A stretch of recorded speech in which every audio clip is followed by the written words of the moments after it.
오늘부터 주일 저녁에는 구약의 조연들, 이 구약의 조연들이라는 주제를 가지고 구약의 인물들을 좀 살펴보려고 합니다.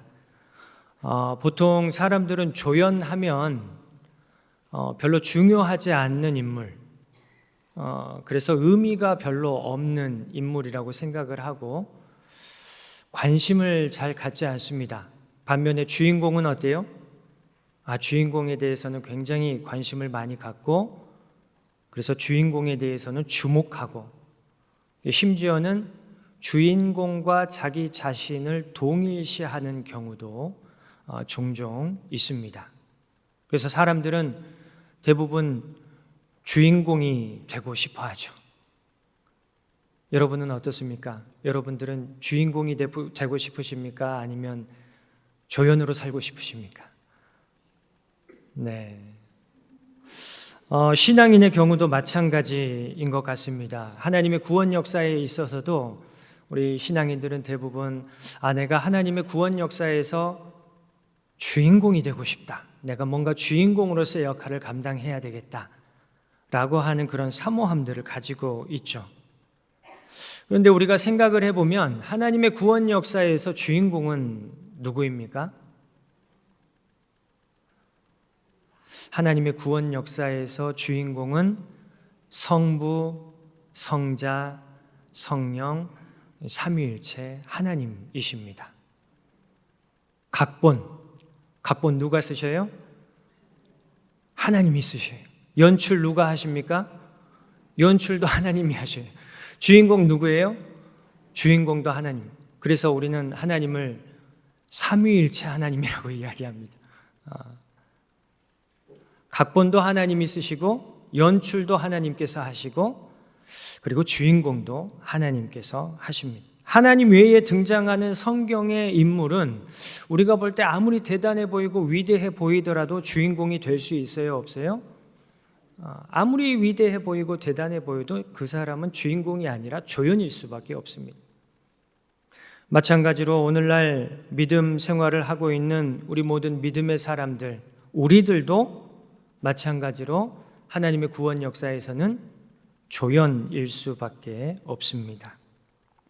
그런데 여러분, 기억해야 할 사실이 있습니다.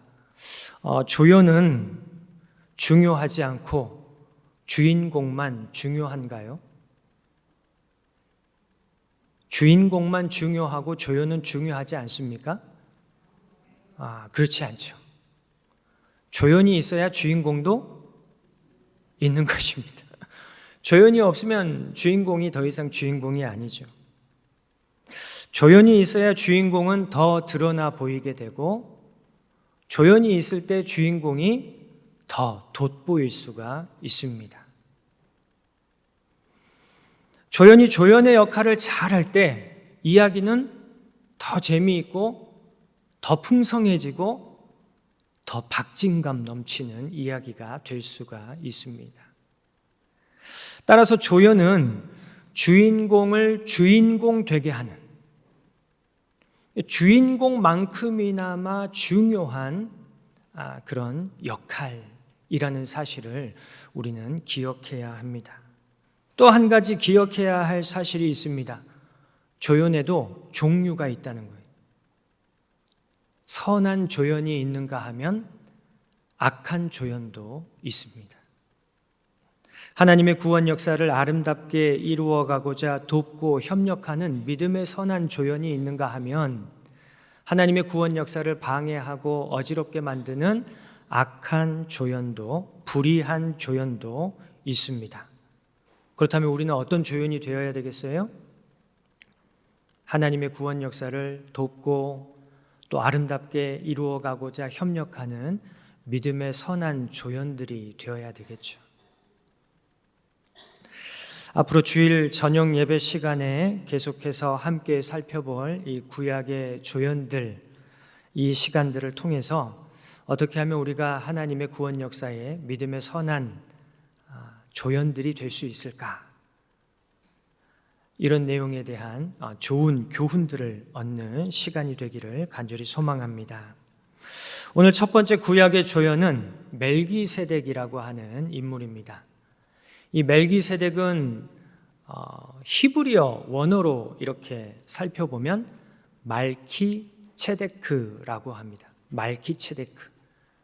이 말키체데크를 한글로 이렇게 번역을 하는 과정에서 멜기세덱이라고 번역을 한 건데, 원래 원어의 음역 그대로 하면 말키체데크입니다. 말키체데크. 말키라고 하는 말은 왕이라는 뜻이고요. 체데크라고 하는 것은 공의라고 번역할 수 있는 말입니다. 그래서 말키체데크, 멜기세덱의 이름의 뜻은 의의 왕, 공의의 왕이라는 뜻을 가진 이름입니다.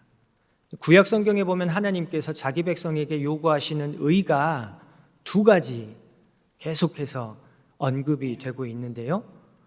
여러분 종종 들어보셨을 거예요. 미시파트와 체데크, 이 두 가지죠. 이 미시파트와 체데크를 우리 한글 성경에서는 어떻게 번역을 하고 있냐면 정의와 공의라고 번역을 하고 있습니다. 이 미시파트라고 하는 것은 사법적인 정의를 의미합니다. 법을 지킴으로 실현되는, 법을 지킴으로 이루어지는 공동체 안의 정의, 이게 바로 미시파트이고요. 그리고 체데크라고 하는 것은 사랑의 관계, 아름다운 관계, 올바른 관계를 통해서 이루어지는 정의, 공의입니다. 공의. 그래서 성경에서, 구약 성경에서 의라고 이렇게 번역이 되는 이 단어는 이 체데크라고 하는 단어인데, 서로 사랑의 관계를 통해서 아름다운 관계를 이루어가는 의를 의미하고 있습니다. 그래서 이 말키체데크, 이 멜기세덱이라고 하는 말은 서로 사랑의 관계, 아름다운 관계, 올바른 관계를 이루는 의의 왕이다, 이런 의미를 갖고 있습니다. 또 오늘 18절에 보면 멜기세덱을 살렘의 왕이다, 이렇게 소개하고 있습니다. 살렘의 왕. 여기서 살렘을 지명으로 이해하면 예루살렘을 생각할 수가 있습니다. 그래서 살렘의 왕, 살렘의 왕은 예루살렘의 왕. 그런데 이 살렘을 히브리어로 살펴보면 샬롬입니다. 샬롬. 샬롬은 무엇입니까? 하나님 나라의 완전한 평화를 의미하죠. 그래서 살렘 왕 멜기세덱은 또 어떤 의미를 담고 있냐면 평화의 왕이다, 이런 의미를 또 담고 있습니다. 그리고 또 오늘 본문에 보면 이 멜기세덱에 대해서 지극히 높으신 하나님의 제사장이다, 이렇게 소개를 하고 있는데요. 고대 사회에서는 이 왕이라고 하는 존재가 정치적인 역할만 감당하는 것이 아니라 종교적인 역할도 감당하죠. 그래서 제사장의 역할도 감당하는 인물로 이렇게 소개가 되고 있습니다. 사실 우리가 성경을 읽을 때 이 멜기세덱이라고 하는 인물은 정말로 우리가 별로 관심을 갖지 않고 그냥 무심코 지나쳐버리는 인물 중에 한 사람, 정말 말 그대로 조연 중에 조연으로 우리가 지나쳐버리는 그런 인물입니다. 등장인물로 등장하는 본문은 오늘 우리가 읽은 창세기 14장, 여기에 한번 등장을 하고요, 이제 시편에 한번 언급이 되고 나중에 신약에 가서 히브리서에서 이렇게 언급이 되는데, 히브리서에 보면 아버지도 없고 어머니도 없고 족보도 없고 시작한 날도 없고 생명의 끝도 없어서 하나님의 아들과 닮아 항상 제사장으로 있는 인물이다, 이렇게 굉장히 신비한 인물로 이렇게 소개를 하고 있습니다. 그런데 오늘 본문에서 우리가 좀 주목해야 할 내용은 이 멜기세덱이라고 하는 인물이 성경에서 최초로 아브라함을 축복했던 사람이었다는 사실이에요. 최초로 아브라함을 축복한 사람이 바로 이 멜기세덱입니다. 창세기 14장은 두 사람이 어떻게 해서 만나게 되었는지를 우리에게 이야기를 해주는데, 고대 근동 지역에 최초로 전쟁이 일어납니다. 동방에 있는 나라들, 그리고 서방에 있는 나라들과 서로 전쟁이 벌어져요. 동방에 있는 나라들이 시날과 엘라살과 엘람과 고임, 이 네 개의 나라가 있었는데 이 네 개의 나라가 연합을 해서 서방에 있는 나라들, 소돔과 고모라, 아드마와 스보임, 소알, 이 5개 나라 연합군과 전쟁을 일으킵니다. 그런데 이 전쟁에서 동방 연합군이 승리를 하게 돼요. 이 서방 나라들은 전쟁에서 패배했으니까 이 동방 나라들을 이제 섬기게 되는데 조공도 바치고 이렇게 특산품도 갖다가 바치고 이렇게 섬기게 되는데 무려 12년간 섬기게 돼요. 이 서방 나라들이 시간이 흐르면 흐를수록 분노가 치밀어 올라요. 우리가 언제까지 이렇게 동방 나라들을 섬기면서 이렇게 당하고만 있어야 하느냐? 우리 다시 한번 힘을 모아서 동방 나라들로부터 독립을 해보자. 이렇게 마음을 먹고 13년째 되는 해에 연합을 해서 다시 전쟁을 일으킵니다. 그런데 이 동방의 연합군이 너무나 강해가지고 도무지 이길 수가 없는 거예요. 그래서 대패합니다. 대승해야 되는데 대패하는 거예요. 이 대패한 결과 동방의 연합군들이 이렇게 보니까 너무 괘씸한 거예요. 이것들이 감히 우리를 반역해가지고 배반해가지고 전쟁을 일으켜? 그래가지고 동방의 연합군들이 이렇게 전쟁이 끝난 다음에 소돔과 고모라를 약탈하게 되는데 그때 당시 이 소돔 땅에 누가 살고 있었냐면 아브라함의 조카였던 롯이 살고 있었던 거예요.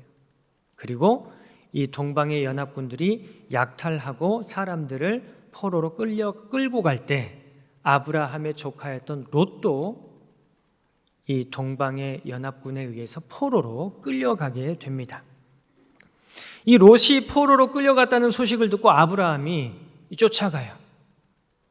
엄청난 대군을 이끌고 쫓아가야 할 텐데 오늘 성경에 보면 고작 318명을 데리고 쫓아갑니다. 그것도 정식 군인도 아니에요. 그냥 집에서 키워가지고 이렇게 훈련시켰던 사람들 318명을 데리고 갑니다. 여러분, 서방의 나라 5개 나라가 연합해서 이렇게 군대를 일으켜가지고 전쟁을 벌였음에도 대패했습니다. 그런데 고작 318명 데리고 가면 이게 싸움이 될까요? 안 될까요? 싸움이 될 것 같습니까? 안 될 것 같습니까? 도무지 싸움이 될 수가 없는 거죠. 계란으로 바위치기라는 말을 우리가 자주 사용하는데 거의 그런 비슷한 격입니다.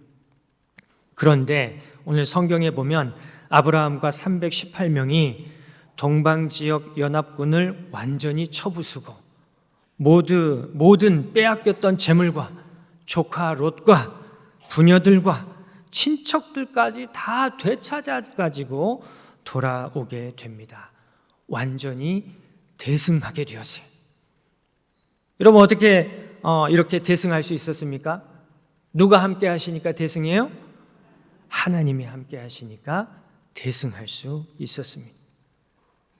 하나님께서 함께 하심으로 항상 대승하는 저와 여러분 우리 신앙교회가 되기를 주님의 이름으로 간절히 축원합니다. 웃어주셔서 감사합니다. 네. 이렇게 큰 승리를 거두고 돌아오는 아브라함을 살렘 왕 멜기세덱이 영접을 하는 거예요. 그렇게 해서 이 살렘 왕 멜기세덱과 아브라함이 최초로 만나게 됩니다. 전쟁에서 이기고 돌아온 아브라함을 영접하면서 제데크의 왕, 공의의 왕, 샬롬의 왕, 평화의 왕, 지극히 높으신 하나님의 제사장이었던 이 멜기세덱이 특별한 행동을 3가지 합니다. 첫 번째가 무엇이었냐면 음식을 준비해서 아브라함을 대접한 거였어요. 오늘 18절의 말씀입니다. 살렘 왕 멜기세덱이 떡과 포도주를 가지고 나왔으니 그는 지극히 높으신 하나님의 제사장이었더라. 아브라함이 전쟁에 이겨가지고 포로로 끌려갔던 사람들을 모두 되찾아가지고 돌아온다는 소식을 듣고 멜기세덱이 곰곰이 생각했던 거예요. 전쟁을 마치고 돌아오는 이 아브라함 일행에게 가장 필요한 것이 무엇일까? 전쟁을 치르느라 밥도 제대로 먹지 못하고 얼마나 배가 고플까? 이런 생각을 한 것이죠. 그래서 이 멜기세덱이 음식을 준비하게 됩니다. 어떤 음식을 준비했다고 말씀해요? 떡과 포도주를 준비했습니다. 당시 떡과 포도주는 왕이 먹는 아주 진귀한 음식이었다고 소개를 하고 있습니다. 그런데 이 떡과 포도주는 오늘 우리가 함께 나누었던 음식 아닙니까? 바로 성찬이죠, 성찬. 이 멜기세덱이 성찬을 준비한 거예요. 이 성찬에 대해 예수님께서는 예수님의 살과 피라고 말씀하십니다. 생명의 양식이요 생명의 음료라고 말씀합니다.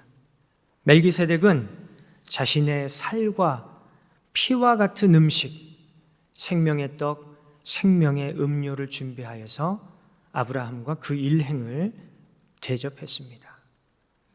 여러분, 1인분만 준비해서 아브라함만 대접했을까요?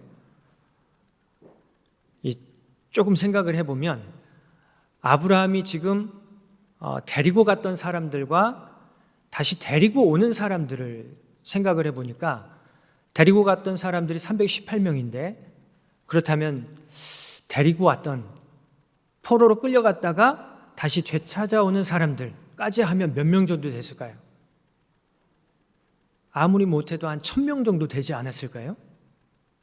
그러니까 멜기세덱이 음식을 대접한 게 그냥 1인분 대접한 게 아니라 최소 1000인분 준비해가지고 대접했다라고 하는 것을 우리는 생각해 볼 수가 있습니다. 여러분, 신약의 황금률에 대해 들어보신 적이 있으신가요? 신약의 황금률. 황금률이 무엇입니까? 한 번도 들어보신 적이 없으신가요? 예. 오늘 제가 새로운 정보를 여러분들에게 알려드릴 수 있게 돼서 굉장히 영광입니다. 신약의 황금률, 예수님의 가르치심인데 마태복음 7장 12절의 말씀입니다. 그러므로 너희가 무엇이든지 남에게 대접을 받고자 하는 대로 너희도 남을 대접하라. 이것이 율법이요 선지자니라. 신약의 황금률. 대접을 받고 싶은 대로, 내가 대접을 받고자 하는 대로 어떻게 하는 거예요? 먼저 내가 다른 사람을 대접하는 것. 이것이 바로 신약의 황금률이라고 예수님께서 말씀해 주셨습니다. 내가 대접받고 싶은 대로 남을 대접하는 것. 이것이 이웃을 내 몸처럼 사랑하는 율법이라는 거예요. 그리고 하나님을 사랑하는 믿음의 사람들이 실천해야 할 황금률이다. 황금률이라고 하는 말은 황금처럼 가장 가치 있는 율법이라는 말씀입니다. 황금은 변합니까? 변하지 않습니까? 황금은 변하지 않아요. 다시 말해서 황금처럼 변함없이 지켜야 할 율법의 정수라고 예수님께서 가르쳐 주신 말씀이 바로 이 마태복음 7장 12절 말씀이에요. 남에게 대접을 받고자 하는 대로 너희가 먼저 남을 대접하라. 이것이 바로 제데크예요. 제데크. 형제를 사랑하는, 이웃을 사랑함으로 이웃과 올바른 관계, 아름다운 관계를 만들어가는 그 공의를 실천하는 구체적인 방법이 바로 이 남을 대접하는, 이 멜기세덱이 바로 이 황금률을 실천한 거예요. 체데크를 실천했다라고 하는 것입니다. 체데크의 왕, 형제의 사랑이라는 이 공의의 왕, 이 멜기세덱이 음식을 대접함으로 하나님의 공의를 실천하고 있다. 두 번째로 멜기세덱은 아브라함을 축복합니다. 오늘 19절의 말씀 우리 같이 한번 읽어보겠습니다. 시작. 그가 아브라함에게 축복하여 이르되 천지의 주제이시오 지극히 높으신 하나님이여 아브라함에게 복을 주옵소서. 여러분, 이 아브라함을 하나님께서 부르실 때 주셨던 말씀 너무나 잘 알고 계시죠? 이 창세기 12장 3절에 보면 하나님께서 아브라함을 부르실 때 어떤 약속을 주시냐면 이런 약속을 주십니다. 너를 축복하는 자에게 하나님께서 무엇을 내리셔요? 복을 내리고 너를 저주하는 자에게 하나님께서 저주하리니 땅의 모든 족속이 너로 말미암아 복을 얻을 것이니라 하신지라. 이게 하나님께서 아브라함을 부르실 때 주셨던 약속의 말씀입니다. 지금 멜기세덱은 누구를 축복했어요? 아브라함을 축복했어요. 멜기세덱은 아브라함을 축복함으로 말미암아 누가 주시는 복을 받게 됐어요? 하나님께서 주시는 복을 받게 되었다는 말씀이에요. 무엇보다도 여러분, 축복하면 사이가 좋아져요, 나빠져요? 옆에 있는 분 축복해 볼까요? 축복합니다. 사랑합니다.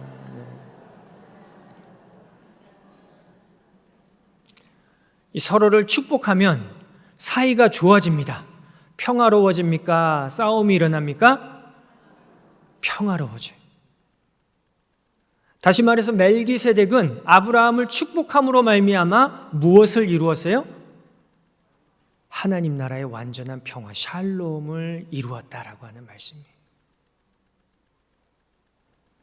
살렘 왕, 샬롬의 왕, 평화의 왕 멜기세덱은 아브라함을 축복함으로 말미암아 하나님의 복에 동참하였을 뿐만 아니라 하나님의 샬롬, 평화를 이루었다라고 오늘 성경은 우리에게 가르쳐 줍니다.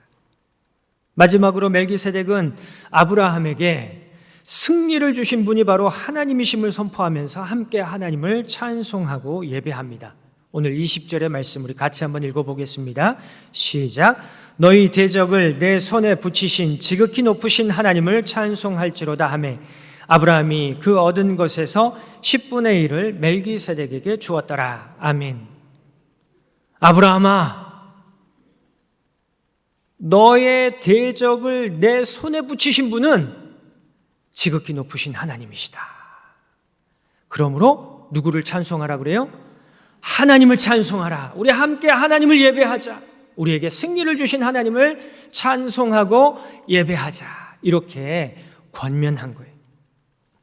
지극히 높으신 하나님의 제사장으로서 멜기세덱은 지금 제사장의 역할을 감당하고 있는 거예요. 오늘 오전 예배 때도 우리 목사님께서 제사장의 직무가 무엇인지, 제사장이 어떤 역할을 하는지 우리에게 가르쳐 주셨는데요. 제사장의 역할이 무엇입니까? 하나님과 우리 사람 사이를 연결시켜주는 중매자, 중보자의 역할을 하는 인물이, 직분이 바로 이 제사장이다. 사람들로 하여금 하나님을 바라보게 만들고, 사람들로 하여금 하나님을 예배하게 만들고, 그래서 함께 하나님을 찬송하고 함께 하나님을 예배하게 하는 일, 그것이 바로 제사장의 역할이죠.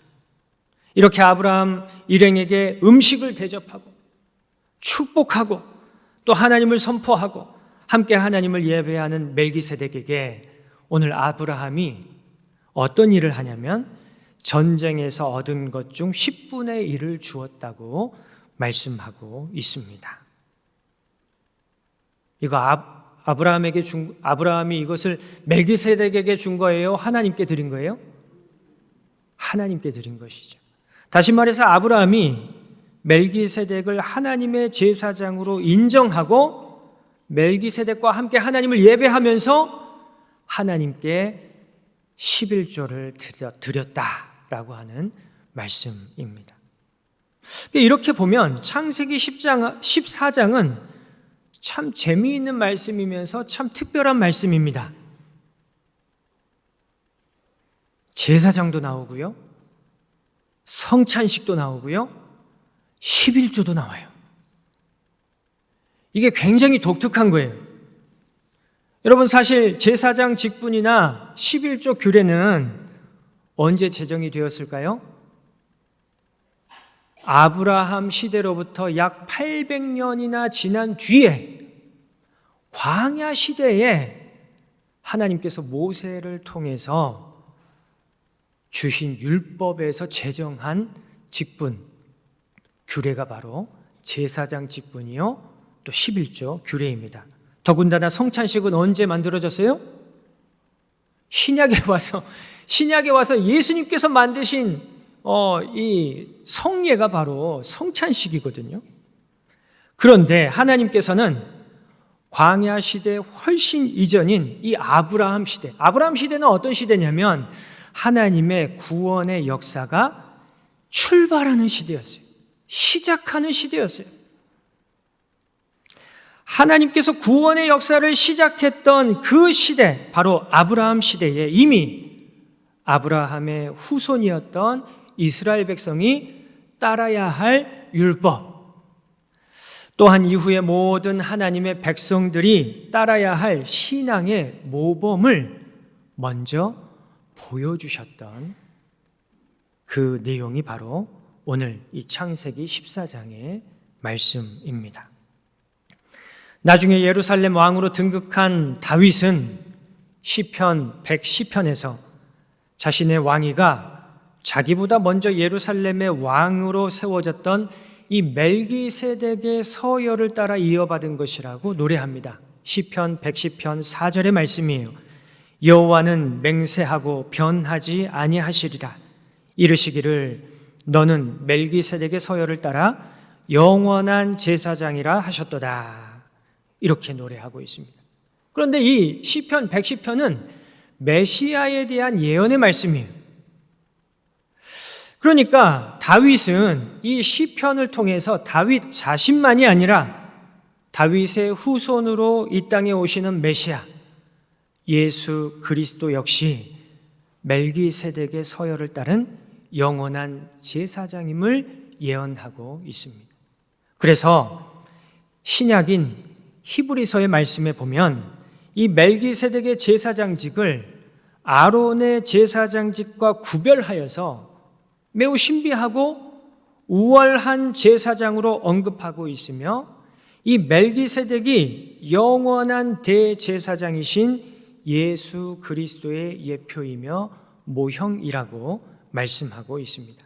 이 히브리서 7장 16절 17절의 말씀을 제가 읽어드리겠습니다. 그는 육신에 속한 한 계명의 법을 따르지 아니하고 오직 불멸의 생명의 능력을 따라 되었으니 증언하기를 네가 영원히 멜기세덱의 반차를 따르는 제사장이라 하였도다. 아멘. 조금 복잡하신가요?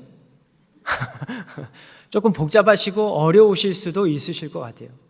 그런데 중요한 것은 이 멜기세덱의 반차가, 이 멜기세덱이 바로 예수 그리스도, 우리의 영원한 대제사장이신 예수 그리스도를 예표하는 인물이다, 모형이다 라고 하는 사실입니다.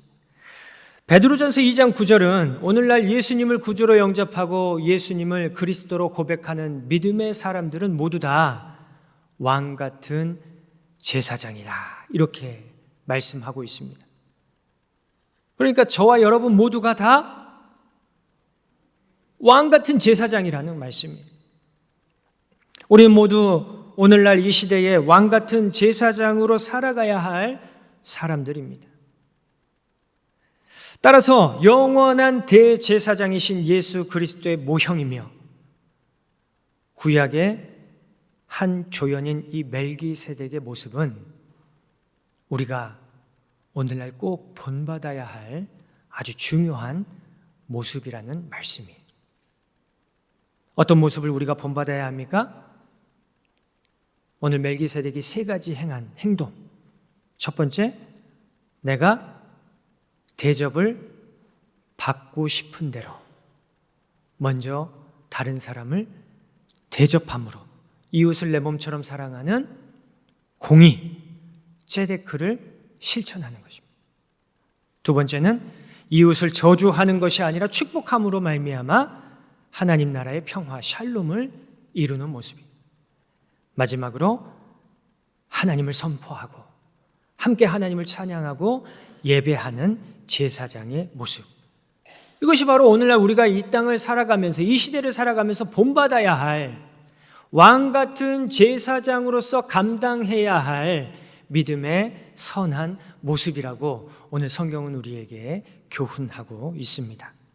오늘 본문에 보면 아브라함을 영접한 사람이 멜기세덱 말고 한 사람이 더 있었습니다. 누구냐면 바로 소돔의 왕이었습니다. 소돔의 왕은 자기 나라를 구해준 사람이에요. 아브라함이. 그렇지 않습니까? 소돔 왕의 입장에서 아브라함은 자기 나라를 구해준 은인이었어요. 그런데 오늘 말씀 보면 소돔 왕은 아브라함에 대해 감사하지도 않습니다. 아브라함을 대접하지도 않습니다. 아브라함을 축복하지도 않아요. 그냥 이렇게 쳐다보고 있다가 이제 챙길 거 챙기고 빨리 가시오, 이렇게 하는 거예요. 아브라함은 조카 롯을 구하고 억울한 일 당한 사람들 돕고 포로로 끌려간 연약한 자들을 구해주고 싶어 했던 그 순수한 마음을 가지고 이렇게 목숨을 걸고 전쟁을 참여한 것 아닙니까? 그런데 이 아브라함의 순수한 마음, 의로운 의도를 왜곡하고 짓밟은 사람이 바로 이 소돔 왕이었어요. 아주 배은망덕한 사람이죠. 이 소돔 왕은 아브라함에게 주시는 하나님의 복을 받았을까요? 못 받았을까요? 받지 못했어요. 나중에 어떻게 됩니까? 하늘에서 불과 유황이 떨어져 가지고 소돔과 고모라가 심판을 당하는 장면을 우리는 성경을 통해서 확인할 수 있습니다. 사랑하는 여러분, 우리는 어떻습니까? 우리는 지금 소돔 왕처럼 살고 있습니까? 아니면 오늘 성경의 멜기세덱처럼 살고 있습니까? 우리는 소돔 왕처럼 살아야 합니까? 아니면 멜기세덱처럼 살아야 합니까? 이 어려운 걸 이렇게 정답을 맞추시고 훌륭하십니다. 우리는 멜기세덱처럼 살아야 되는 거예요. 소돔 왕처럼 이렇게 쳐다보고 있다가 이렇게 지적하고 비난하고 저주하고 이런 사람으로 살면 하나님의 복을 받아 누릴 수도 없고 하나님의 심판의 대상이 되는 거예요. 하나님의 구원 역사에 동참하지도 못합니다. 어떻게 살아야 돼요? 멜기세덱처럼 살아야 돼요. 내가 대접을 받고 싶은 대로 먼저 남을 대접하고 다른 사람을 축복하고 하나님을 선포하면서 함께 하나님을 찬송하고 하나님을 예배하는 이런 삶을 우리가 살아야 합니다. 그것이 바로 왕 같은 제사장으로서 오늘날 이 땅을 살아가는 믿음의 선한 조연으로 사는 삶인 줄로 믿습니다. 오늘 멜기세덱처럼 대접하고 멜기세덱처럼 축복하고 멜기세덱처럼 하나님을 선포하며 예배함으로 이웃사랑의 공의를 실천하고 하나님의 샬롬을 이루고 그리고 살아계신 하나님을 참되게 예배하는 저와 여러분 우리 신안교회가 되기를 주님의 이름으로 간절히 축원합니다. 그래서 하나님의 구원 역사에 함께 동참하고 또 협력하는 믿음의 선한 조연으로 살아가는 왕 같은 제사장 저와 여러분 우리 신안교회가 되기를 주님의 이름으로 간절히 축원합니다. 우리 함께 기도드리겠습니다.